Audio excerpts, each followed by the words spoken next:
কয়েকদিন আগে শেয়ার করেছিলাম তোমার সাথে তেল কই, তো আজকে তোমাদের সাথে শেয়ার করছি আলু দিয়ে কই মাছের ঝোল। তো চলো কথা না বাড়িয়ে আমি দেখিয়ে দিই আমি কী কী নিচ্ছি। এখানে দেখো আমি মাছটাকে আমি ভেজে নেব, নুন হলুদ দিয়ে মাখিয়ে নিয়ে মাছটাকে আমি ভেজে নিচ্ছি। কড়াইতে তেল গরম হতে দিয়েছি। ভেজে নেওয়ার পর তার আগে আমি একটু মশলাটা দেখিয়ে দিই তোমাদেরকে। এখানে আদা নিয়েছি, জিরে নিয়েছি, লঙ্কা নিয়েছি, আর সাথে তোমরা তোমাদের মতো ঝাল মতো লঙ্কা দিও। এবার আমি দিয়েছি টমেটো, দিয়ে ভালো করে মিক্স করে নিয়ে এবার মাছগুলোকে আমি ভেজে নিচ্ছি। মাছগুলো ভাজার সময় একটুখানি সাবধানে ভাজবে, গায়ে না আমার তেল ছিটে এসেছিলো, তো একটু ঢেকে ভাজবে। দেখো ভালো করে মাছ ভাজা হয়ে গিয়েছে, এবার আমি নামিয়ে নেব।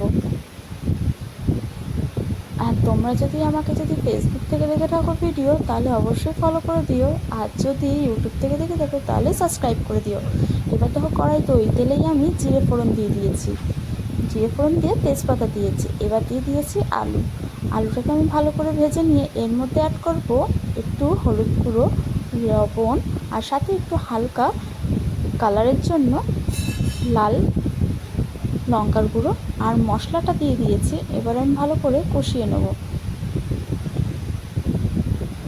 ভালো করে কষানো হয়ে গেলে তোমরা কিন্তু তোমাদের স্বাদ মতো কিন্তু লবণ দিয়ে দিও। কষানো হয়ে গেছে, এবার আমি জল অ্যাড করব।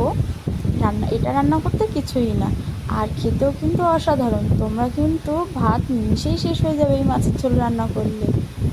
অনেকেই কিন্তু কই মাছ পছন্দ করে না, কিন্তু আবার অনেকেই কই মাছ খেতে খুব ভালোবাসে। আর যারা পছন্দ করো না তারা প্লিজ এইভাবে একবার রান্না করে দেখো, দেখবে খেতে খুবই ভালো লাগবে।